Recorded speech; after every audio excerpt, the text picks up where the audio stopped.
The first time I discovered layering was when I got frustrated with my artwork and I just wanted to cover up the marks that I had already put on the paper. When I started to do that, I noticed that I was able to cover some of the marks, but watercolor being transparent and all, it is not so forgiving. In today's episode, we are now going to level up our painting further. In the last 2 episodes, we talked about how brushwork and color are ways for you to think about how you actually approach a painting with more intentionality so that you don't overwork your next painting.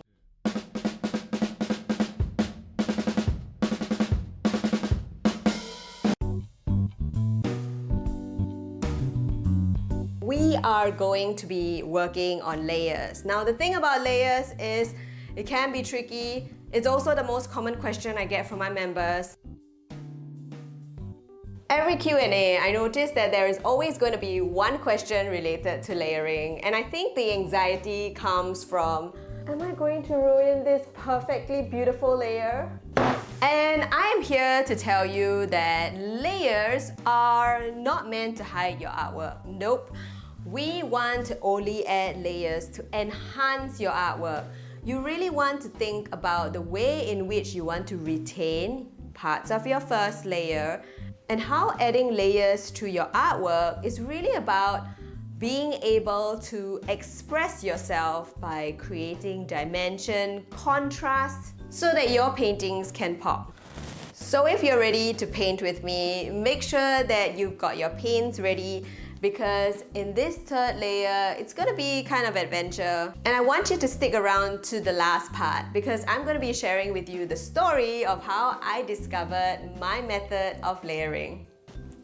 Oh, and before I forget, now this is actually an IG live session and this was recorded, but as I said, my YouTube friends are the serious ones. Episode 1 and 2 are already on the channel. I would love for you to check it out. Otherwise, it's in the description below.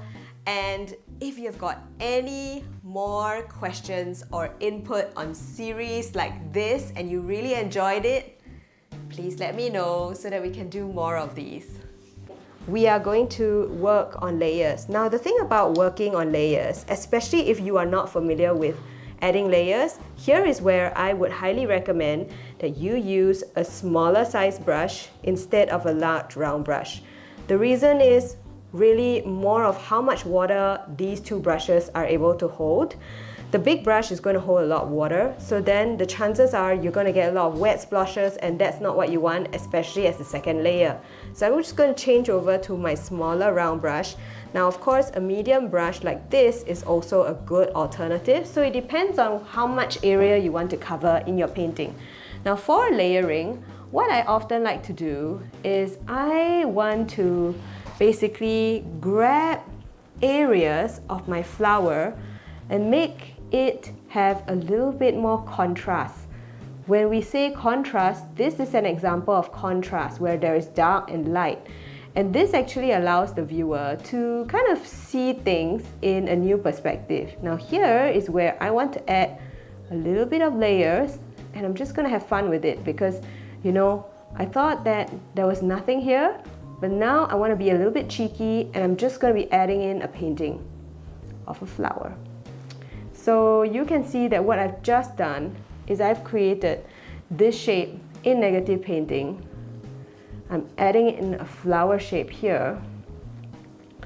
And when we are adding in layers, we're also thinking about the shapes that are existing in the zone of your paper. How much space is there for you to work on? Now let's take a look at this big flower here. Now I love to separate my petals, and this is how I do it. I do a little bit of negative painting, and you see I'm using my brush fully in one stroke. Then I'm softening it out by using water. And by softening it out, it also means that you're pre-wetting an existing area that has already been dried, and you are always welcome to dab in or dot in colors because it creates a little bit more interest, and you can see now the contrast between the 2. Now, of course, you don't have to dot and dab or add layers to everything, but I think it always gives it a little bit more texture, a bit more fun when you add a little bit of jazz to it. And you can see straight away with that contrast of color, because we have established our light tone, our mid tone, and now our dark tone here. We can also inject in that same dark tone around here in the center of the flower, so we're distributing it around. And for those of you who are joining me and you don't see me responding to the chat, that's because today, friends, I am sitting down. When I'm sitting down, it's going to be really hard for me to monitor and look at the chat. But what I'm doing right now is I'm just adding layers to our existing painted areas, just to see if there are any areas where, you know, I want to add in a little bit of spice. And this is really an optional move, because you don't have to add details everywhere. However, by doing so, creating some of that contrast and playing around with edges and things like that, you really get to learn how to apply watercolor in different stages of your painting. And as I mentioned, this painting, we have already worked on it 3 times. Now here is a bit of blue, and I thought because I've got some pink up there, it would be quite fun for us to inject in a little bit of pink into this petal, isn't it? So this is like me adding in a little bit of layer, a bit of cheekiness. Have fun with your painting, friends. And when you are working with layers, another thing that I want to remind you is that this really is a skill for artists who are at least at stage 3. Now, when you get to stage 3, this is the time where you are already familiar with how watercolor works. And what you're trying to do more of is identify how exactly you can apply it and make it your own. Now, the second layer is one of the most fun layers. I always feel like it's the time where I get to bring all of my flowers to life. That first stage often makes you feel a little bit more intimidated. I love how this is going. Can you see the contrast that I was talking to you about just by adding in some of these layers? When I added this, suddenly it looks like there's a petal fold here. Same for over here as well. And these are just marks that I'm making with my brush. There isn't any formula. Or if you're really the type that's looking for a formula, then I suggest that you learn to pay attention to what is happening in front of you in your environment. That is going to help you to seek out shadow shapes. Okay? And for me, I've been painting for at least 2 years regularly. I wouldn't count the time that I had taken a break from my daughter. But here I'm just glazed over a little bit of water. And I just want to add in a little bit of this blue color here, over here. Because I think it's going to be quite fun, where sometimes you get a little bit of the colors moving around and it creates some harmony as well. And if you feel like it's seeping in a funny way, you can always soften it. And you can see I'm just injecting in a little bit of some of these strokes at this flower here, and I've really given it a little bit more character. I'm just having fun, playing around with color. Don't worry about how the paint is going. It's going to move because there is water. Let it move, let it flow, and I think that's the magic. When we actually allow the paint to do the work instead of trying to control it. Now here is where I'm going to take a step back and I'm going to ask myself, is there any other areas that I want to add in more layers? Is it really necessary? Now maybe what I want to do is I want to warm up a few of the leaf parts. Okay, and the reason why I'm saying that is because I noticed that the leaves appear to be quite cool. Well, that is also intentional because I like that it matches the mood of the entire painting. And what I want to do is I want to add these greens kind of in a soft fashion.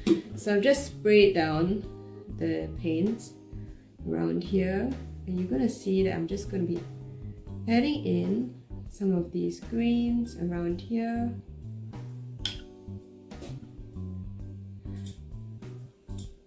This painting is coming to life. and I am actually very excited about the direction that it's taking. I'm also really excited for you to try this out, because what we're doing is we're adding in layers right now. We are adding in layers. And when you add layers, another thing to think about is also the paint consistency. You want the consistency to be pretty thick because you don't want the paint to bleed around too much. So while watercolor tends to be one of those mediums where they tell you that it's best to use when it's nice and wet and runny, I want to encourage you to play around with it in a thick consistency. You see, I just made these marks here of an imaginary half flower, and you can see that here, because my consistency was so thick, it was not moving around as much, and it's not going to flow. And that's intentional because I've chosen a thick consistency of paint. Similarly with the yellow here. So experiment and play with the consistency of paint as you are learning. So you can see with the warm greens around here, it kind of brightened up this part of the composition. Now let's work on this side now, thinking about the layers. And I'm really loving this white negative space here.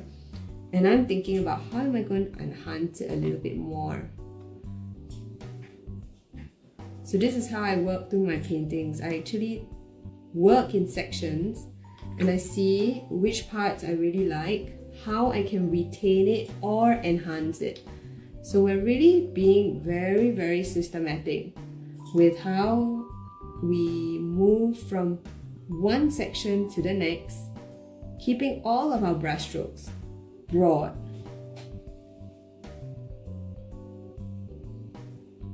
Don't be afraid to glaze over existing color. I think it's always so fun to see what kind of color combination you can get. And then, you know, areas that are like this, really faded. Do you want it to stay faded or you want to add a bit of character to it? Now you can see just by doing a bit of negative painting here, I've created some contrast. But I'm really loving the bleed between the pink and the green. So I don't want to disturb that too much. I'm going to soften it out so that it looks like it's blended out there. Then I can also tap in just a little bit of darker green here. And just like that, look at that contrast that I've created between this petal and the leaf. And it looks like a seamless transition from one to the other. And if you feel like the transition is too stark, you know, as usual, you can soften it. Take your time through this process. And I'm using a small brush right now. Now I am loving this situation here with the red and the pink. And I really want to enhance it a little bit more. So I'm just going to add in a little bit more pink layers here. So you can see that my paint is fully dry at the moment. And I'm just going to inject in some color. If you watched last week when I did the live session around the theme of color, I want to darken the center of this flower here to really give it a little bit more character. And also, you know, when I did that, you can see the whole thing stands out so much more and it's actually a lot clearer for you to see. So let's have a short discussion about what we've done so far, just in summary, and I'm just going to call brush down. I've actually added in a couple of layers, and I think one of the things that I wanted to showcase to you was over here where I had added in the contrast so you can see some of those petals. Another thing that I wanted to show you is how I basically put in some lines in areas where originally it was just a pink dot. Same for here also, and I feel like these two flowers have actually created so much more movement in the painting. And another thing that I've also noticed is the blending here that I had shared and showed you, and I really love that part of the painting so much, all of these things that are happening. And the reason why it's working out so well, it's the negative painting, it's the contrast with the light and the dark, and the blends that are happening, seeing the pink bleeding into that green, right? And when you see all of these things happening before you with all of the blends and the negative painting, you can actually see the transparency of watercolor just come to life. So thank you so much for joining me today. This really is a lesson in layering, and we have developed this painting over 3 sessions. I'm so excited because sometimes paintings don't have to be done in one sitting. These are some of the other paintings that I have done before, and just playing around with color, playing around with shapes. And if this was fun for you, don't forget to save this video, and I will see you again. Goodbye. Let's pull this painting apart. Now, in the first episode, we did brushwork, and I talked about how so many of us overwork that first layer because of the types of strokes that we use. So it's not really the brush that you use, but the type of strokes that you are putting on your paper. In episode 2, we talked a bit about color. And with regard to color, we don't only want to think about the types of hues that you choose, but thinking about the properties of color is really going to elevate your painting. And this was a good preparation for episode 3, where this time we're talking about layers. Now, I want to share with you how layering is really an extra optional step. And you don't have to put layers to your painting if you feel like the first layer looks exactly as you want. Because the honest truth is, layering could be that last disastrous step that could end the whole painting. I want you to think of layering as embellishment, where we're just adding a little bit of salt to your food. You're not going to add a lot of it or a ton of it, you just want a little sprinkling. And this is really just the garnishing of your painting. Now, the first time I discovered layering was when I had my kids. The interesting thing is that before I had kids, I used to sit down and paint my painting in one sitting. And after kids, this has been really tricky, and therefore I often had to leave my painting midway and go and attend to my kids. This also meant that I struggled with following tutorials. I no longer had time for it. In fact, I really had to just make time to find my own way. Painting with layers came about because every time I revisited the painting for the second time, this is where I came back with fresh eyes, and I was able to then think about what else I could do with the painting. And lo and behold, I realized that it became my favorite way to paint because I could now give my paintings a second chance. But honestly though, it used to be something that I would do to hide parts of my painting that I did not like, and in an attempt to do so, I would often overwork. And this is why I encourage you to think of layering as the garnish and not the method that you would take as your main, and not heavily rely on layers to help you to save your painting. Adding layers can really help to save you through the ugly beginning stage. And so many of us give up just because we feel unhappy that the painting is not living up to its expectations. I had so much fun putting this series together. In fact, I've started to brainstorm about the different questions that I'm getting from my members, teasing it out and seeing how I can put it out for my YouTube friends. If you've got any questions whatsoever related to watercolor that you think I could answer, put it down in the comments below so that we can start chatting and really start to develop more series to help artists to really bloom when it comes to loose florals.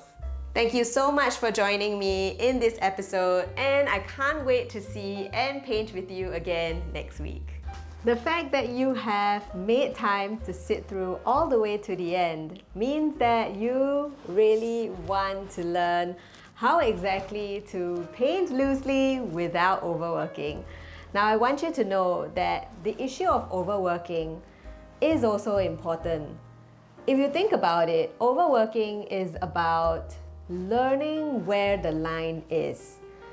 The more we are afraid of taking risks, the more we don't know where the line is. So I'm here to actually surprise you and tell you that you do need to have some level of overworking in order to know where the line is. You know, how are we going to learn if we don't know what overworking looks like so that we know how best to avoid it next time? Now, in the last 3 episodes, I have shared with you the 3 different components that could lead to overworking. And I hope that with each of these components, it really sharpens your technique and helps you to understand what exactly is needed for you to create loose florals with more intention. Before you go, I want to invite you to the Artist Passage. It's a brand new hub that I've created for learners just like you who want to know how best to use their tools, what are some of the things that they can do when it comes to simplifying reference photos, and also an entire playlist ad-free of some of the ways in which we have used the flower color guide to paint. So if this is an avenue that you want to take to learn together with me, I can't wait for you to join me in this free hub where I am providing resources for artists of different levels of experience. Thank you once again for spending time with me. I had so much fun creating this beautiful piece of work with you.